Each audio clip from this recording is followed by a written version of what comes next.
Il existe des lignes sur une carte qui n'ont jamais été tracées par la géographie. Elles ne suivent ni les rivières, ni les montagnes. Elles coupent les villages en deux, séparent les familles, divisent les cimetières. En 1947, une de ces lignes a traversé le sous-continent indien comme une lame chauffée à blanc. D'un côté, l'Inde.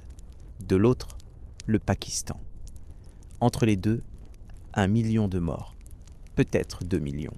Personne ne sait vraiment. Mais pourquoi cette division fut-elle jugée nécessaire ? Qui décida qu'une religion pouvait justifier la création d'un pays entier ? Et comment l'islam, arrivé sur ces terres il y a plus de 1000 ans, devint-il le fondement d'une nation née dans le sang et le chaos ? Revenons en arrière. Bien avant la partition, bien avant les Britanniques, bien avant même l'idée d'un Pakistan. Revenons au 7e siècle de notre ère, lorsque l'islam n'était encore qu'une force naissante dans le désert d'Arabie. Le prophète Muhammad venait de mourir. Ses successeurs, les califes, regardaient déjà au-delà des sables, vers l'Est, vers l'Inde, vers ces terres légendaires où coulait le lait et le miel, où les épices parfumaient l'air, où l'or brillait dans les temples. Mais l'Inde n'était pas une terre vide qui attendait d'être conquise. C'était un monde ancien, complexe, sophistiqué. Des royaumes hindous dominaient le Gange. Des monastères bouddhistes parsemaient les routes commerciales. Des systèmes philosophiques vieux de millénaires structuraient la pensée. L'Inde avait ses propres dieux, ses propres lois, ses propres certitudes. Les premiers musulmans à toucher le sol indien ne venaient pas en conquérant. Ils venaient en marchant. Dès le 7e siècle, des navires arabes accostaient sur la côte de Malabar, au sud-ouest de l'Inde. Ils apportaient des dattes, de l'encens, des tissus. Ils repartaient avec du poivre, de la cannelle, du bois de santal. Ces marchands construisirent des mosquées. Ils épousèrent des femmes locales. Ils s'intégrèrent. L'islam, à cette époque, n'était pas une menace. C'était une religion parmi d'autres dans un paysage déjà saturé de croyances. Personne ne parlait de conversion forcée. Personne ne parlait de conquête. Pas encore. Puis vint l'année 712. Un général arabe nommé Muhammad ibn Qasim débarqua dans le Sindh, la région qui forme aujourd'hui le sud du Pakistan. Il avait 17 ans. Ses soldats étaient peu nombreux, mais déterminés. Le roi local, Raja Dahir, les attendait avec une armée bien plus imposante. La bataille fut brève et sanglante. Dahir mourut. Ses soldats s'enfuirent. Le Sindh tomba sous contrôle musulman. Pour la première fois, l'islam ne venait pas en invité, il venait en maître. Muhammad ibn Qasim établit une administration, collecta des impôts, construisit des mosquées, mais il ne força personne à se convertir. Les hindous et les bouddhistes gardèrent leurs temples. Ils payèrent un impôt spécial, la jizya, et en échange, ils purent vivre selon leurs lois. C'était un arrangement pragmatique, pas idéal, mais viable. Cependant, le Sindh restait une exception. Pendant des siècles, l'islam demeura confiné aux marges du sous-continent. Les royaumes hindous du centre et du nord restaient puissants, prospères, inaccessibles, jusqu'à ce qu'un nouvel acteur entre en scène, Mahmoud de Ghazni. Un nom qui résonne encore aujourd'hui dans les mémoires indiennes comme celui d'un pillard impitoyable. Entre l'an 1000 et 1030, Mahmoud lança 17 raids dévastateurs sur l'Inde du Nord. Il ne venait pas pour conquérir, il venait pour piller.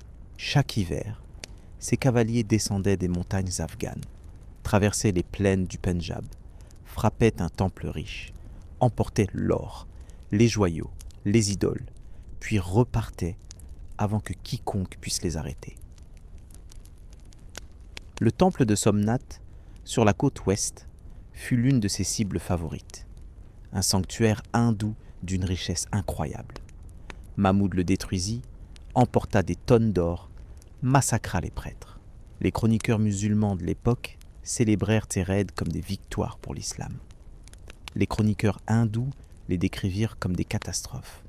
La vérité, probablement, se situait quelque part entre les deux. Mahmoud était un guerrier, un opportuniste, un homme avide de gloire et de richesse. L'islam était son étendard, mais son vrai Dieu était l'or. Pourtant, ces raids eurent un effet inattendu. Ils montrèrent aux royaumes musulmans d'Asie centrale que l'Inde n'était pas invincible, que ses richesses étaient à portée de main, que ses armées pouvaient être vaincues. Et dans les décennies qui suivirent, d'autres vinrent. Pas pour piller, pour rester. En 1192, un général turc nommé Muhammad de Ghor envahit l'Inde avec une armée disciplinée et bien équipée. Cette fois, il ne s'agissait pas d'un raid, c'était une conquête. Les royaumes rajputs, féroces guerriers du Nord, tentèrent de l'arrêter. Ils échouèrent. Un à un, les royaumes hindous tombèrent. Delhi fut prise. En 1206, le sultanat de Delhi fut officiellement établi. Pour la première fois, un pouvoir musulman contrôlait le cœur politique de l'Inde. Ce n'était plus une présence marginale, c'était un empire qui allait durer plus de 300 ans, un empire qui allait changer la culture, la langue, l'architecture, la cuisine, la musique de l'Inde. Un empire qui allait, sans le savoir, planter les graines de la partition. Le sultanat de Delhi n'était pas un monolithe. C'était une succession de dynasties, de coups d'État, de guerres civiles. Les sultans étaient turcs, afghans, parfois arabes. Leurs soldats venaient d'Asie centrale. Leurs esclaves venaient d'Afrique. Leurs artisans venaient de Perse. L'Inde, sous leur règne, devint un carrefour. Un lieu où les cultures se heurtaient, se mélangeaient, créaient quelque chose de nouveau. Les mosquées commencèrent à incorporer des éléments de l'architecture hindoue. Les poètes musulmans écrivirent en langue locale. Les soufis, ces mystiques musulmans, établirent des sanctuaires où hindous et musulmans venaient prier côte à côte. Le soufisme, en particulier, joua un rôle crucial dans la diffusion de l'islam en Inde. Les soufis ne venaient pas avec des épées. Ils venaient avec des chants, des poèmes, des danses extatiques. Ils prêchaient un islam tolérant, mystique, ouvert. Ils ne condamnaient pas les hindous. Ils dialoguaient avec eux. Ils trouvaient des ponts entre les deux religions. Le concept de bhakti, la dévotion hindoue, résonnait avec le concept soufi de l'amour divin. Les frontières entre les croyances devenaient floues. Et c'était précisément cette fluidité qui allait, des siècles plus tard, rendre la partition si douloureuse. Parce qu'on ne peut pas tracer une ligne nette entre deux cultures qui ont vécu ensemble pendant 800 ans. Mais il y avait aussi de la violence, des conversions forcées, des temples détruits pour faire place à des mosquées, des massacres. L'histoire officielle du sultanat de Delhi est remplie de récits glorieux de conquête et de construction. L'histoire non officielle, celle que racontent pour les villages, les ballades populaires, les mémoires enfouies, parle de douleur, de résistance, de survie. Les hindous n'ont pas simplement accepté la domination musulmane. Ils ont résisté, parfois militairement, parfois culturellement. Ils ont préservé leurs traditions, leur langue, leurs rituels. Et même sous la domination musulmane, l'hindouisme n'a jamais disparu. Au contraire, il s'est adapté, il a absorbé, il a survécu. Puis, en 1526, un nouveau conquérant arriva, Babur, un descendant de Tamerlan et de Gengis Khan. Un poète, un guerrier, un visionnaire.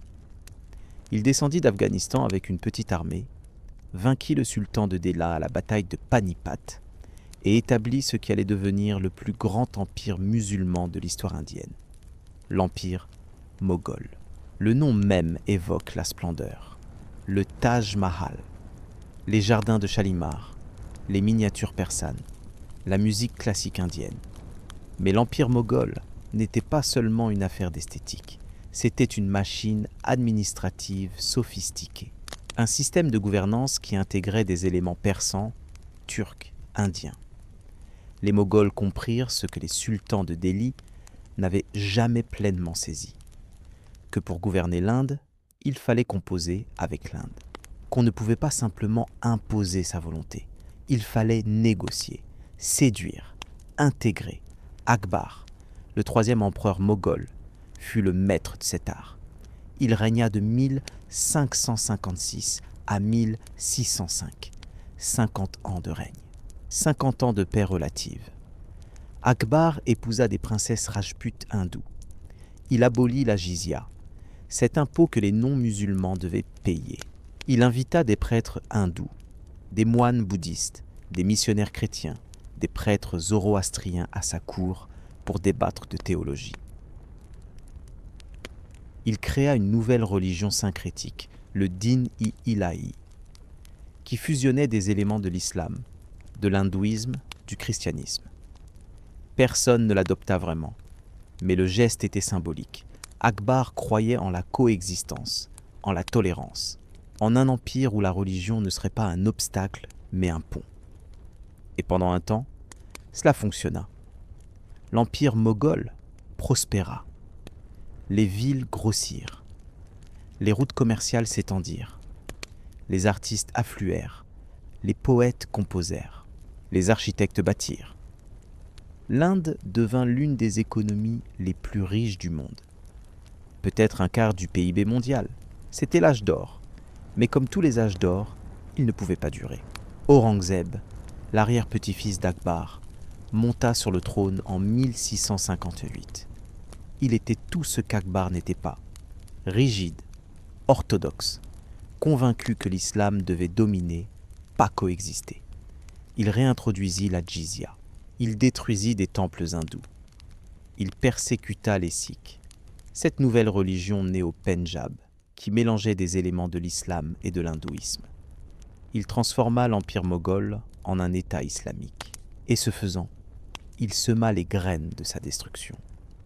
Les Maraths, un peuple guerrier hindou du centre de l'Inde, se révoltèrent. Les Rajputs se rebellèrent. Les Sikhs prirent les armes. L'empire se fragmenta. Aurangzeb passa les 30 dernières années de sa vie à tenter de mater des révoltes. Il mourut en 1707, épuisé, vaincu, conscient qu'il avait échoué. Après lui, l'empire moghol ne fut plus qu'une coquille vide. Les empereurs régnaient sur Delhi, mais leur pouvoir ne s'étendait guère au-delà des murs de leur palais. Et c'est à ce moment précis, alors que l'Inde était fragmentée, affaiblie, divisée, que les Européens arrivèrent. Pas en conquérant, pas tout de suite, en marchant. Les Portugais d'abord, qui établirent des comptoirs sur la côte ouest, puis les Hollandais, puis les Français, et enfin les Britanniques, la Compagnie anglaise des Indes orientales, une entreprise commerciale, une société par action.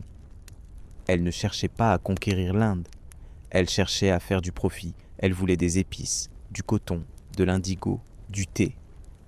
Elle voulait des contrats commerciaux. Mais le commerce, en Inde, nécessitait de la protection, des soldats, des forts, des alliances avec les princes locaux. Et petit à petit, contrat après contrat, bataille après bataille, la compagnie devint un pouvoir militaire. En 1757, à la bataille de Plassey, une petite armée britannique dirigée par Robert Clive vainquit le Nawab du Bengale. Ce fut le début. En moins d'un siècle, les Britanniques contrôlaient presque tout le sous-continent indien. Mais comment gouverner un territoire aussi vaste, aussi divers, aussi complexe ?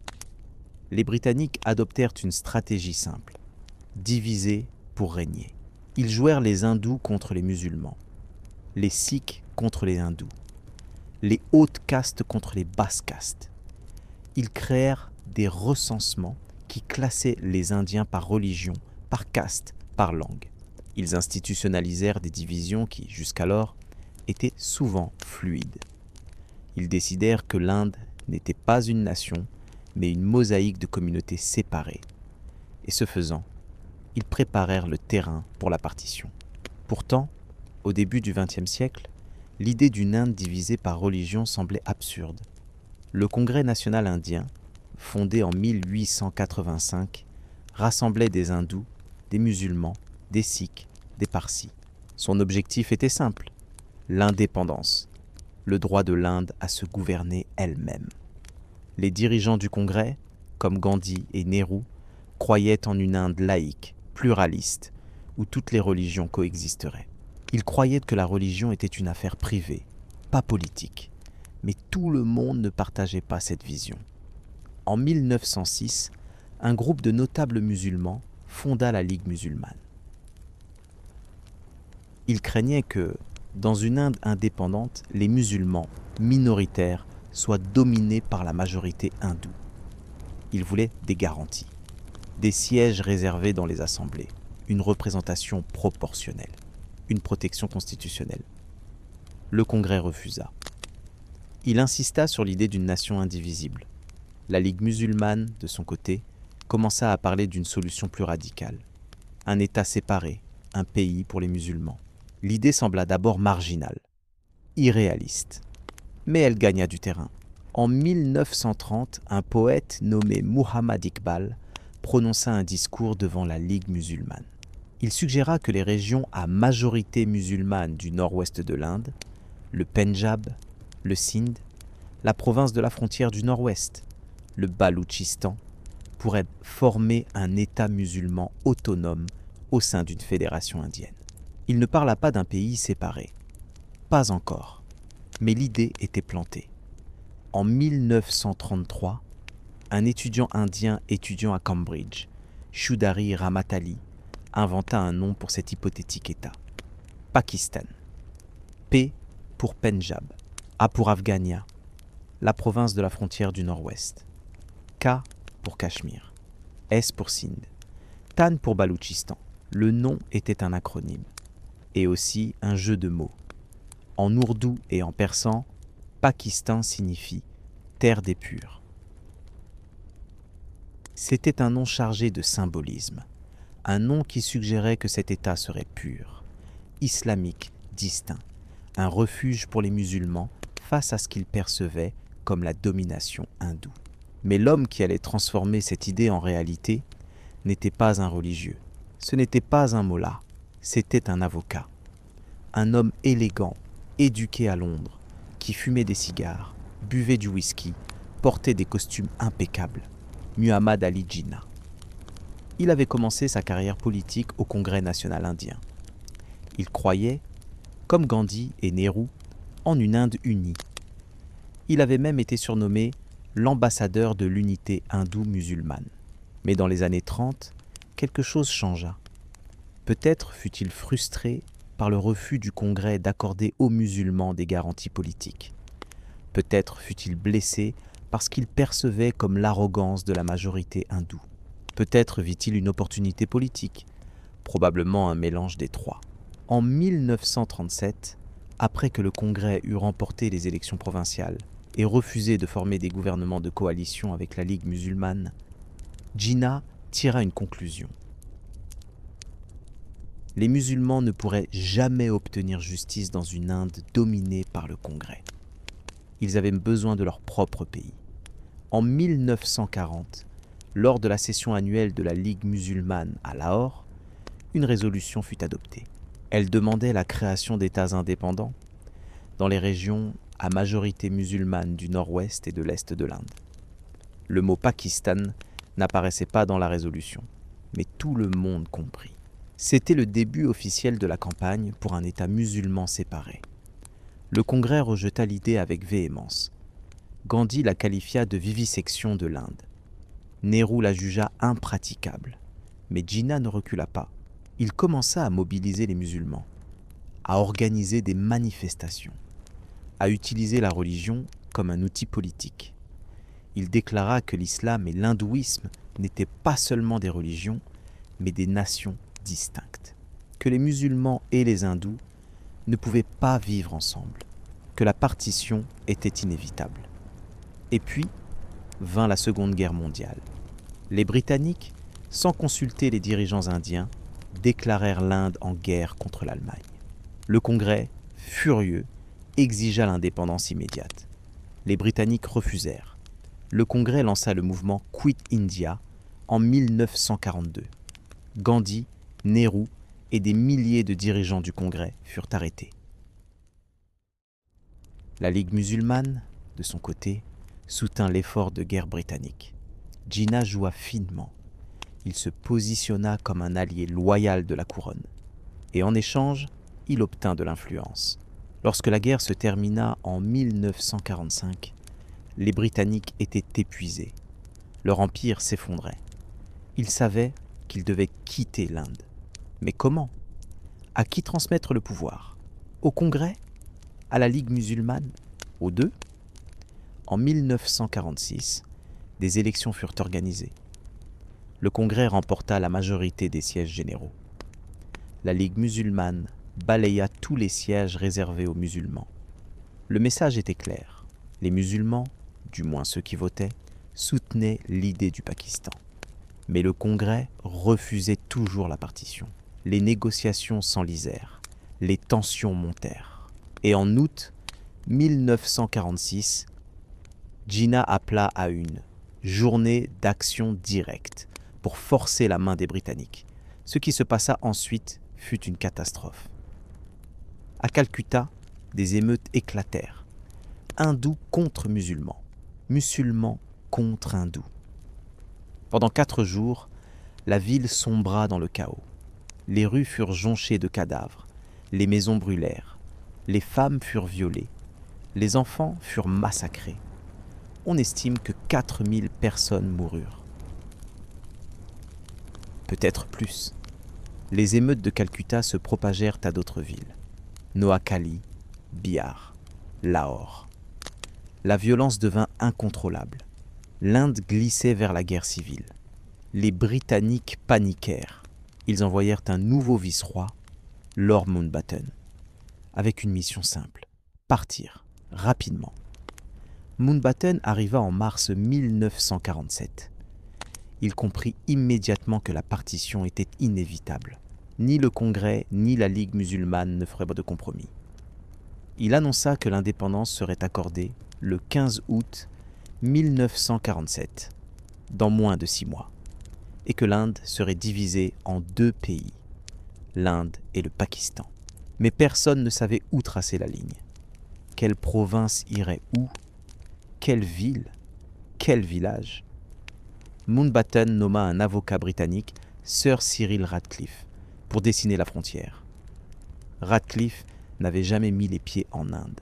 Il ne connaissait rien de sa géographie, de sa culture, de sa démographie. On lui donna 5 semaines. 5 semaines pour diviser un sous-continent. 5 semaines pour décider du sort de millions de personnes. Radcliffe travailla dans le secret. Il étudia des cartes, il consulta des statistiques. Il essaya de tracer une ligne qui suivrait les majorités religieuses. Mais c'était impossible. Le Pendjab, par exemple, était un patchwork. Des districts majoritairement hindous côtoyaient des districts majoritairement musulmans. Des villages sikhs étaient entourés de villages musulmans. Et dans les villes, hindous, musulmans et sikhs vivaient côte à côte depuis des générations. Comment diviser cela? Radcliffe fit de son mieux. Mais sa ligne était arbitraire. Elle coupait des canaux d'irrigation. Elle séparait des champs de leur marché. Elle divisait des familles. Le 12 août 1947, 3 jours avant l'indépendance, la ligne Radcliffe fut annoncée. Le Pendjab fut coupé en 2. Le Bengale fut coupé en 2. L'est et l'ouest du Pakistan, séparés par 1600 km de territoire indien, devinrent un seul pays. C'était absurde, mais c'était fait. Le 14 août 1947 à minuit, le Pakistan devint indépendant. Le 15 août, ce fut le tour de l'Inde. Jinnah devint gouverneur général du Pakistan. Nehru devint premier ministre de l'Inde. Les drapeaux furent tissés. Les discours furent prononcés. Les foules célébrèrent. Mais pour des millions de personnes, l'indépendance ne signifiait pas la liberté. Elle signifiait la terreur. Parce que dès que la ligne fut tracée, les gens comprirent. Les hindous et les sikhs qui se trouvaient du côté pakistanais devaient partir. Les musulmans du côté indien devaient partir. Sinon, ils mourraient. Ce qui suivit fut l'une des plus grandes migrations de masse de l'histoire. Entre 10 et 25 millions de personnes quittèrent leur foyer. Des convois de réfugiés, longs de dizaines de kilomètres, traversèrent la frontière. Certains marchèrent, d'autres prirent des trains. D'autres encore montèrent dans des charrettes à bœufs. Ils emportèrent ce qu'ils pouvaient, des vêtements, des ustensiles de cuisine, des photos, des souvenirs. Ils laissèrent tout le reste derrière. Leur maison, leurs champs, leur vie. Et sur ces routes, la violence les attendait. Des bandes armées, hindous, musulmanes, sikhs, attaquaient les convois. Ils tuaient, ils violaient, ils mutilaient. Les trains arrivaient de l'autre côté de la frontière remplis de cadavres. Des villages entiers furent brûlés. Des puits furent remplis de corps. Les femmes furent particulièrement visées, violées, enlevées, tuées. Certaines furent marquées au fer. Certaines furent tatouées avec des symboles religieux. Certaines furent forcées à se convertir. D'autres furent tuées par leur propre famille pour préserver l'honneur. On estime qu'entre 75 000 et 100 000 femmes furent enlevées pendant la partition. Beaucoup ne revinrent jamais. Le nombre exact de morts reste inconnu. Les estimations varient entre 1 million et 2 millions, peut-être plus. Les corps étaient trop nombreux pour être comptés, trop nombreux pour être enterrés. Ils furent brûlés, jetés dans les rivières, laissés à pourrir dans les champs. L'odeur de la mort flottait sur le Pendjab, sur le Bengale, sur toute la frontière. Et au milieu de ce cauchemar, les gouvernements nouvellement formés étaient impuissants. Ils n'avaient pas assez de soldats, pas assez de police, pas assez de moyens. Ils tentèrent d'organiser des convois protégés. Ils tentèrent de maintenir l'ordre, mais c'était trop peu, trop tard. La partition avait déclenché une fureur que personne ne pouvait contrôler. Gandhi, le prophète de la non-violence, fut horrifié. Il parcourut les zones de violence, implorant les gens d'arrêter. Il jeûna pour la paix. Il pria. Mais ses appels restèrent largement ignorés. Et 5 mois après l'indépendance, le 30 janvier 1948, Gandhi fut assassiné par un extrémiste hindou qui lui reprochait d'être trop favorable aux musulmans. Sa mort plongea l'Inde dans le deuil, mais elle n'arrêta pas la violence. Les émeutes continuèrent, les migrations continuèrent, et pendant des mois, le sous-continent saigna. Pourquoi cette violence ? Comment des voisins qui avaient vécu ensemble pendant des générations purent-ils soudainement se retourner les uns contre les autres ? Les historiens débattent encore. Certains blâment les dirigeants politiques. Jinnah, pour avoir utilisé la religion comme une arme. Le Congrès, pour avoir refusé de faire des compromis. Les Britanniques, pour avoir divisé et régné pendant 200 ans. D'autres pointent vers des facteurs économiques. La compétition pour les terres, pour les emplois, pour les ressources. D'autres encore parlent de la peur. La peur d'être minoritaire, la peur de perdre son statut, la peur de l'inconnu. Probablement, c'était un mélange de tout cela. Une tempête parfaite de ressentiments historiques, de manipulation politique, de peur irrationnelle et de violence opportuniste. Mais il y eut aussi des actes de courage.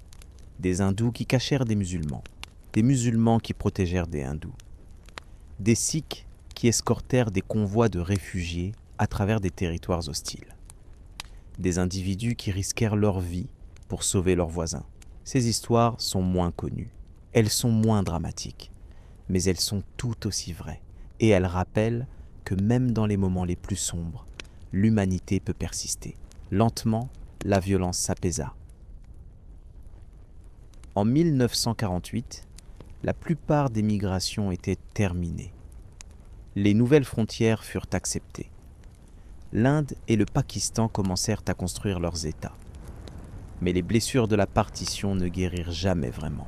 Les deux pays se retrouvèrent immédiatement en conflit au sujet du Cachemire, une région princière à majorité musulmane, mais gouvernée par un Maharaja hindou.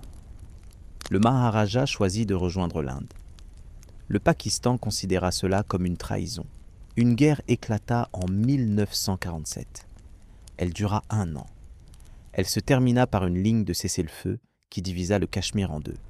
Cette ligne existe encore aujourd'hui. Et depuis 75 ans, l'Inde et le Pakistan se disputent le Cachemire.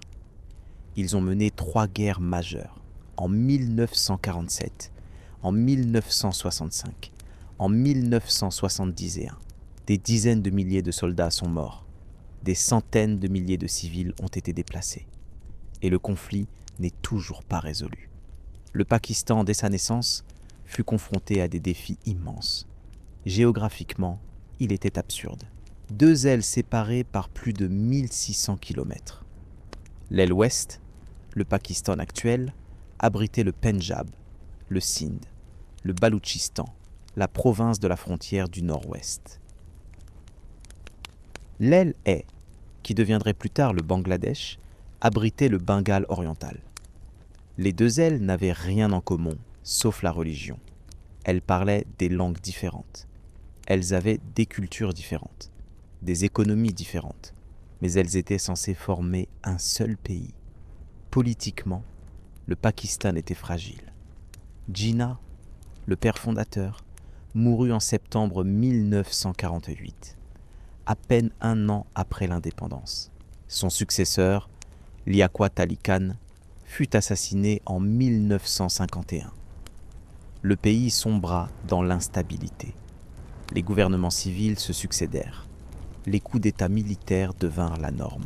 Entre 1947 et aujourd'hui, le Pakistan a connu 4 régimes militaires majeurs. L'armée, pas les politiciens, est devenue la véritable puissance du pays. Économiquement, le Pakistan hérita de la partie la moins développée du sous-continent. L'Inde garda la majorité des industries, des infrastructures, des institutions. Le Pakistan dut tout construire de zéro. Une capitale, un gouvernement, une armée, une économie. Et il le fit avec des ressources limitées. Mais il le fit. Karachi devint une métropole bouillonnante. Lahore retrouva sa splendeur. De nouvelles villes émergèrent. L'agriculture fut modernisée. Des barrages furent construits. L'économie crut. Lentement, certes, mais elle crut. Culturellement, le Pakistan chercha à forger une identité basée sur l'islam. Mais quel islam? Le Pakistan abritait des sunnites, des chiites, des ahmadis, des ismaéliens, des fondamentalistes et des modernistes, des soufis et des wahhabites. Tous revendiquaient l'islam. Tous avaient une vision différente de ce que le Pakistan devait être. Les premières années furent relativement libérales. Les femmes votaient, elles travaillaient, elles étudiaient. Les minorités religieuses avaient des droits. Mais progressivement, une vision plus conservatrice s'imposa. Dans les années 70, sous le général Zia-ul-Haq, le Pakistan entreprit une islamisation agressive. La charia fut partiellement introduite. Les lois sur le blasphème furent durcies. Les Ahmadis furent déclarés non musulmans. Les femmes furent encouragées à rester à la maison. L'éducation fut islamisée. Le Pakistan, qui avait été fondé comme une patrie pour les musulmans, devenait un État islamique. Et ce glissement eut des conséquences durables. L'un des événements les plus traumatisants de l'histoire du Pakistan fut la guerre de 1971. Le Bengale oriental, l'aile est du Pakistan, s'était toujours senti marginalisé. Bien qu'il abritait la majorité de la population pakistanaise, il avait moins de pouvoir politique, moins de ressources, moins d'investissements. La langue ourdou fut imposée comme langue nationale, même si au Bengale oriental, on parlait bengali. Les Bengalis réclamèrent plus d'autonomie. Le gouvernement central refusa. Les tensions montèrent. En 1970, des élections furent organisées. Le parti de la Ligue Awami, basé au Bengale oriental, remporta la majorité absolue. Son leader, Sheikh Mujibur Rahman, devait devenir Premier ministre. Mais l'armée pakistanaise et les élites du Pakistan occidental refusèrent de céder le pouvoir. En mars 1971, l'armée lança une opération brutale au Bengale oriental. Des milliers de personnes furent tuées. Des intellectuels, des étudiants, des hindous furent particulièrement visés. Les femmes furent violées systématiquement. On estime qu'entre 300 000 et 3 millions de personnes moururent. 10 millions de réfugiés fuirent vers l'Inde.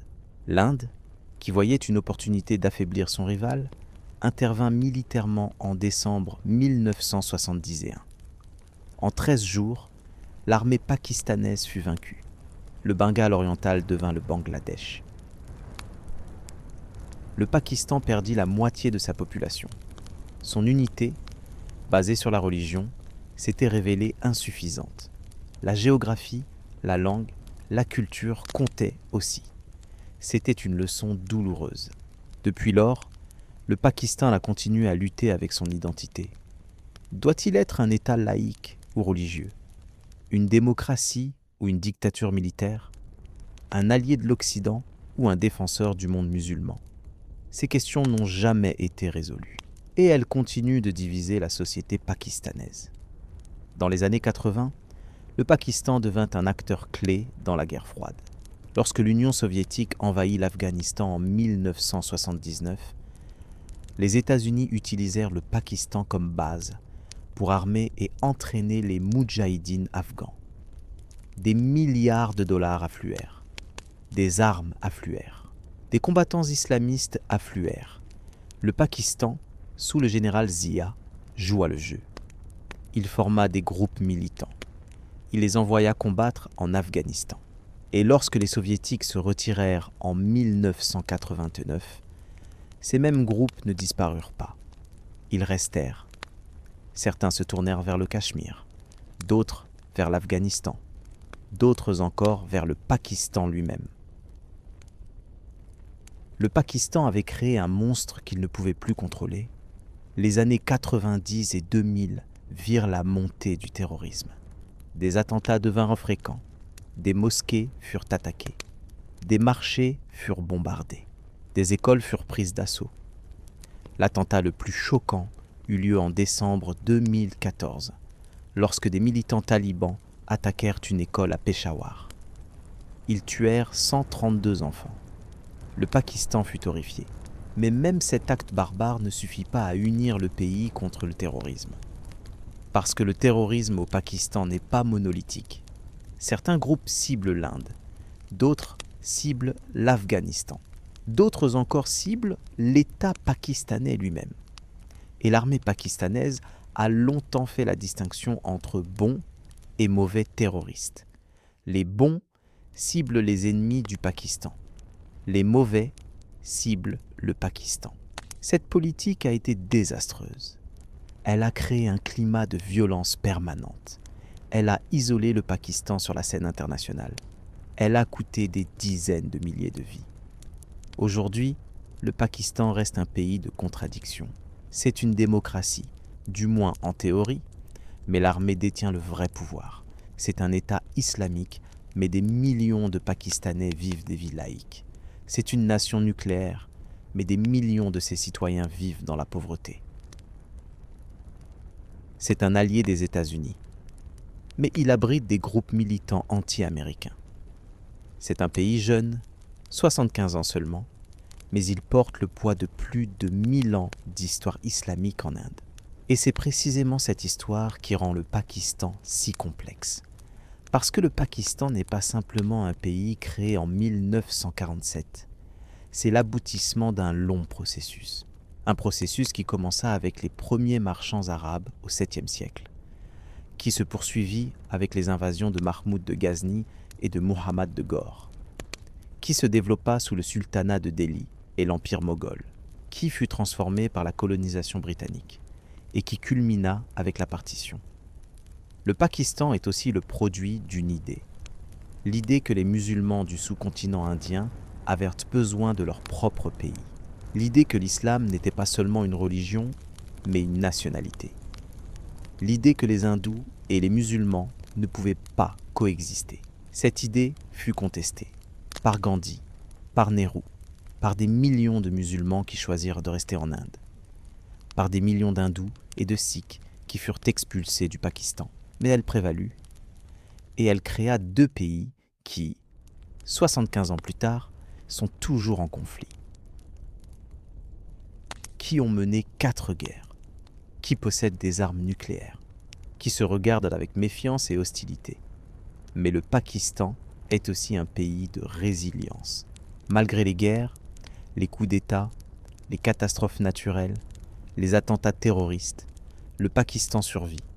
Sa population continue de croître. Son économie, bien que fragile, fonctionne. Sa culture reste vibrante. La musique pakistanaise, le cinéma pakistanais, la littérature pakistanaise rayonnent. Les Pakistanais, chez eux et dans la diaspora, contribuent à la science, à la technologie, à l'art, à la médecine. Le Pakistan n'est pas seulement une histoire de violence et de division. C'est aussi une histoire de survie et de création. Et l'islam, ce fil rouge qui traverse toute cette histoire, qu'est-il devenu au Pakistan ? Il est omniprésent. Il structure la vie quotidienne. Il influence la politique. Il inspire l'art. Mais il est aussi contesté. Les soufis continuent d'attirer des foules dans leurs sanctuaires. Les fondamentalistes prêchent dans les mosquées. Les libéraux plaident pour une séparation entre religion et État. Les féministes luttent pour les droits des femmes au nom de l'islam. L'islam au Pakistan n'est pas monolithique. Il est multiple, contradictoire, vivant. En retraçant cette histoire, depuis les premiers marchands arabes jusqu'à la partition et au-delà, une chose devient claire. Le Pakistan n'était pas inévitable. Il n'était pas le résultat d'une logique historique implacable. Il fut le résultat de choix, de décisions prises par des hommes et des femmes. Certaines de ces décisions furent courageuses, d'autres furent lâches, certaines furent visionnaires, d'autres furent myopes, mais toutes eurent des conséquences qui se font encore sentir aujourd'hui, des conséquences qui façonnent les vies de centaines de millions de personnes. Pourquoi racontons-nous cette histoire ? Pourquoi revenons-nous sans cesse à la partition ? Peut-être parce que c'est une histoire inachevée, parce que les questions soulevées en 1947 n'ont pas été résolues, parce que la ligne tracée par Radcliffe reste une plaie ouverte, parce que l'Inde et le Pakistan, frères ennemis, continuent de se disputer le Cachemire, de s'accuser mutuellement, de se préparer à la guerre. Ou peut-être parce que la partition nous rappelle ce qui se passe lorsque la religion devient politique, lorsque les identités se durcissent, lorsque les compromis deviennent impossibles, lorsque la peur remplace la raison. La partition fut une tragédie, mais ce fut aussi un avertissement que nous ignorons à nos risques et périls. Le Pakistan aujourd'hui fait face à de nouveaux défis. Le changement climatique menace ses glaciers, ses rivières, son agriculture.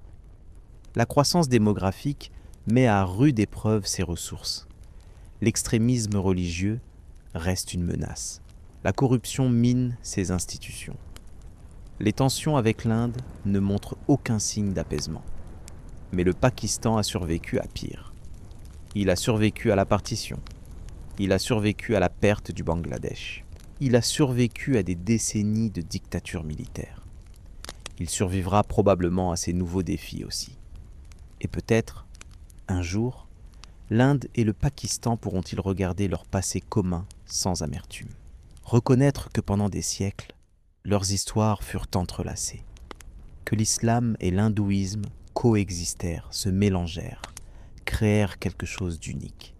Que la partition fut une erreur, ou du moins, qu'elle aurait pu être évitée si les dirigeants des deux côtés avaient fait preuve de plus de sagesse, de plus de courage, de plus d'humanité.